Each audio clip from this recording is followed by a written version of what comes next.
Hello, this is Raul Ramirez of Kung Fu Culture, and welcome to another edition of our podcast here. We're going over Art of War, Chapter 3 today.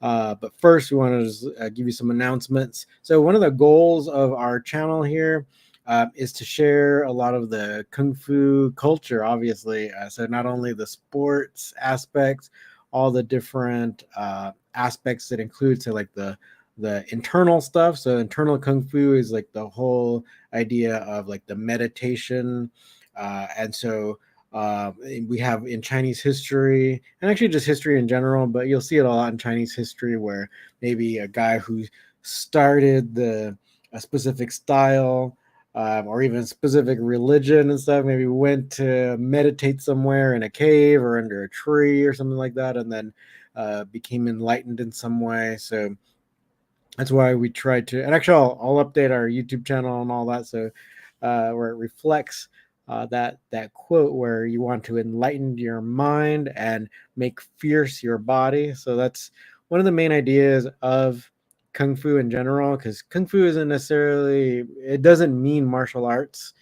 It means like the work you put into something. There is a term for martial arts in Chinese. It's quite literally martial arts. So it's wushu. So that's our same. That's what you see like wushu sanda or the different forms when you see these wushu competitions. You might see a lot of people using the swords or all these different things doing performance and stuff. So that quite literally in Chinese is wushu, so martial arts. So, kung fu is a little bit different, and I think you can kind of consider it the ism of Chinese martial arts, where it's like you got philosophy behind it, right? Not only do you have like the exercise aspect, or we say like the external exercise, you also have the internal stuff. So I consider looking at some of the old classic books as one of the internal practices, right? So let's go ahead and start getting into that. All right, so chapter 3, right, strategic offense. So let's go ahead and just read it. It's again, all these chapters are super short. The book I'm using, uh, this one here, you can probably see it. The Art of War Illustrated. It just looks huge, but the pages are thick. They're like double sided or whatever. Like it's like two pieces of paper put together, like folded. So anyway, it's bigger than it looks. So don't ever be intimidated. And so if you're gonna read on your own, it's a maybe even I would say, especially since these books, these ancient books, are so short. Usually, get a couple different like translations and check them out, because um, like the some translations might resonate with you better or might be better translated. I know I tend to really like the translations of one guy in particular. His name's Stephen Mitchell. He's translated all kinds of ancient texts, and some of them that he's translated, actually he doesn't speak the ancient language. So I thought that was really fascinating, because he's done really acclaimed translations of different textbooks from different languages. So uh, you know get a, I mean, I would just recommend trying, if you're going to read one, especially since they're short, go ahead and maybe get a few translations. It doesn't take any time. So with that being said, let's go ahead and get to the first paragraph of strategic offense. In considering the complete art of war, it is generally preferable to capture a state whole rather than break it up. It is better to capture an army whole rather than break it up. It is better to capture a regiment whole rather than break it up. It is better to capture a battalion whole rather than break it up. It is better to capture a company whole rather than break it up. Using this principle, you can understand that winning 100 victories out of 100 battles is not the ultimate achievement. The ultimate achievement is to defeat the enemy without even coming to battle. So that's going to be like a lot of There's a lot of ways to do this, right? And so let's actually read more before we comment. Okay, so just keep that in mind. First paragraph. Let's move on to the second. Thus, it follows that the highest form of warfare is to outthink the enemy. Next is to break his alliances, then to defeat his armies in battle. The lowest form is to besiege his cities. Siege warfare should only be undertaken if it is unavoidable. The time involved is too costly. It takes up to 3 months to construct the various movable shelters, transports, and other siege engines. It takes another 3 months to raise earthworks against the walls.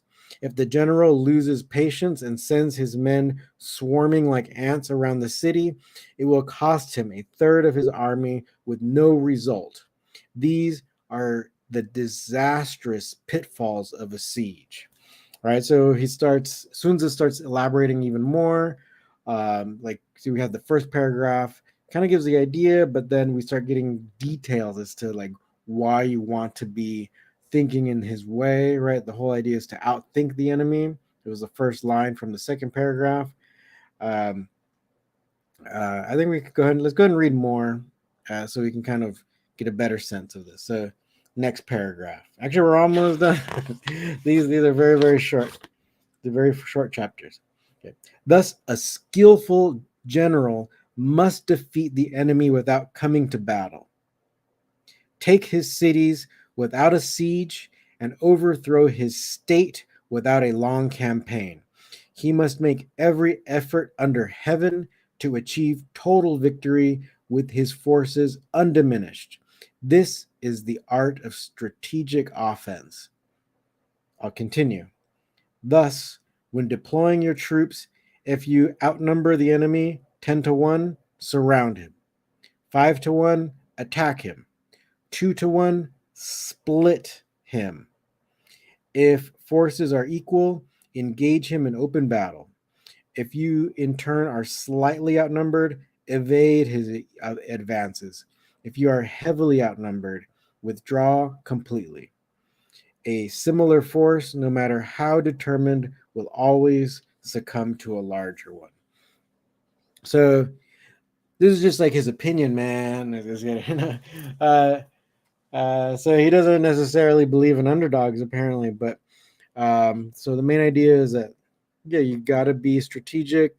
So like, I think there's probably true in that his idea where like if you're the smaller, less powerful force, you're probably going to lose. So that makes a lot of sense. But we've seen it again, time and again, where it's like like say, advanced armies, like say, like the Army of the United States gets overwhelmed by, like say, like in Vietnam, an army of farmers, right? So people working together using guerrilla warfare tactics were able to defeat the behemoth, right? So the large force. But anyway, that being said, is if you look at say a giant person compared to a tiny person, yeah, like if you look at it that way, then chances are the bigger person will prevail no matter what. But there's a lot of different things you want to take into consideration in these previous couple paragraphs. We got one more page left. So let's go ahead and go over those real quick, and then we kind of recap what's going on here. Okay, so Sunzi continues. The army's commander is the mainstay of the state. If his support is solid, the state will be strong. If his support is flawed, the state will be weak. Indeed, there are 3 ways a ruler can bring disaster on his army. He may hobble the army by ordering advance or retreat at the wrong time. He may confuse his troops by interfering in military organization without understanding it. He may dishearten his troops by meddling with rank and responsibility without regard to the consequences. If they see the army confused and discomforted, the lesser lords and princes will take advantage and begin to cause trouble. This is called spurning victory by disrupting the army. All right, last two last two paragraphs. Here we go. There are 5 keys to victory. Okay, so listen up, right? 5 keys to victory. Knowing when to fight and when not to brings victory. Knowing what to do both when superior in numbers and when outnumbered brings victory. Holding officers and men united in purpose brings victory. Careful preparation to catch the enemy unprepared brings victory.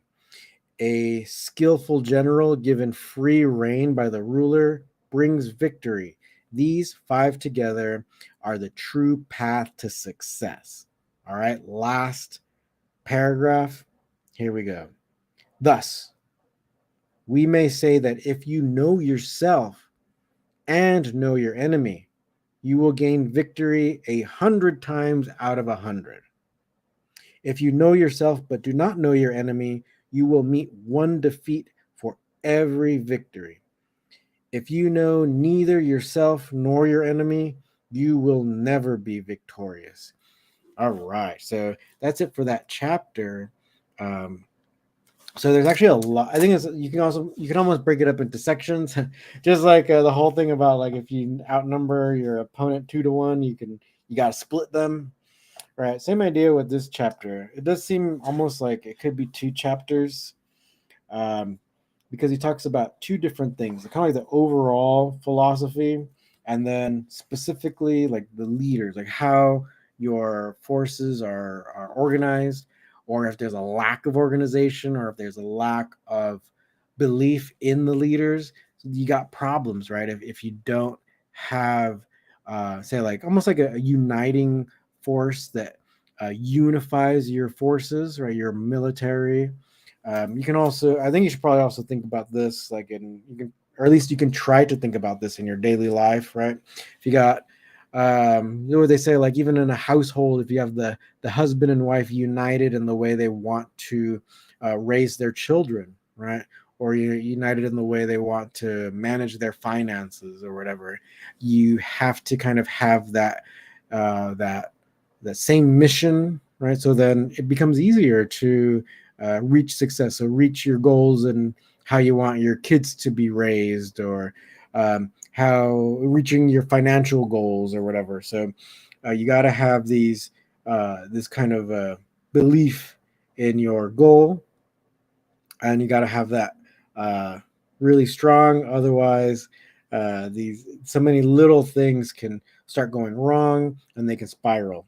All right. So I want to kind of go back to the whole idea where what does he call the art of strategic offense, right? So a skillful general must defeat the enemy without coming to battle, take his cities without a siege, overthrow his state without a long campaign. He must make every effort under heaven to achieve total victory with his forces undiminished, right? So we can't be, or like the person who's in charge, or in this case, the general, you have to take a lot of things into consideration, not only your mission, but you have to look after the welfare of your troops, right? So people underneath you, all of them, right? So not just the rank and file, right? You got the higher ups and stuff like that. So you want to almost like boost morale by taking care of as many people as you can, or take them into consideration as being like human beings with families and their own lives and their own hopes and dreams. If you do that, not only will they work better for you, then chances are when you need to be decisive and you want to be offensive, right, in a strategic way, they will do what you need them to do, right? So, um, so kind of going back to the whole idea where, you got the 5 keys to victory, right? Knowing when to fight and when not to brings victory, right? So that's one of the things that he elaborates in the the paragraph where he talks about like if you definitely have if you outnumber them 10-1, just surround them, right? Just envelop them. 5-1, you can attack. 2-1, split them, right?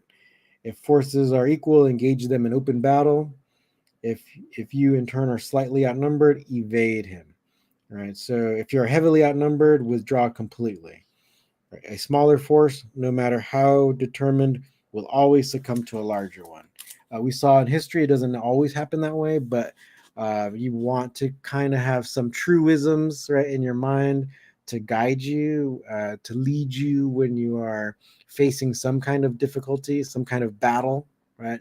So this could hopefully give you the idea, or at least a framework for setting up some kind of strategy as you tackle some kind of difficulty or some kind of goal, right? If you want to achieve some goal, you can kind of use these ideas as your strategic offense to achieving your goals. So if you're doing sanda, right? So wushu sanda, if you're fighting in Chinese kickboxing or doing Chinese wrestling, you can use these ideas where of course, you're not going to be running away because you're just going to be one-on-one. You have to find ways to outsmart your opponent, especially since you're one-on-one.